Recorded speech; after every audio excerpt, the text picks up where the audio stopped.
नमस्कार. आज आपण बनवणार आहोत रेस्टॉरंट स्टाईल पनीर बटर मसाला. एकदम क्रीमी, स्वादिष्ट आणि बटरचा जबरदस्त फ्लेवर असलेली ही डिश घरच्या घरी अगदी सोप्या पद्धतीने बनवूया. सर्वात आधी एका मिक्सरच्या भांड्यात 2 मध्यम आकाराचे कांदे, 5 ते 6 काजू, 2 बदाम, 4 लवंग, 2 दालचिनीचे तुकडे, थोडं आलं, 7-8 लसूण पाकळ्या, थोडंसं खोबरं, थोडी कोथिंबीर घालून एकदम स्मूथ पेस्ट बनवून घ्या.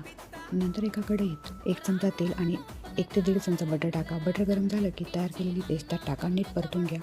मसाला शिजवून द्या जोपर्यंत त्याचा हलका ब्राऊन रंग येत नाही. यानंतर 2 टोमॅटोची प्युरी तयार करून त्यात घाला. चांगला मिक्स करा. मसाला शिजू लागला की त्यात थोडी हळद, 1 ते 1.5 चमचा लाल तिखट आणि सुहाणाचा पनीर बटर मसाला घाला.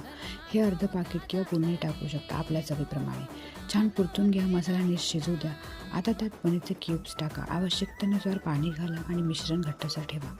5 ते 6 मिनटं मंद आचेवर शिजवा जेणेकरून सगळे फ्लेवर्स नीट एकत्र होतील. आणि झाले गरमागरम सुगंधित रेस्टॉरंट स्टाईल पनीर बटर मसाला तयार.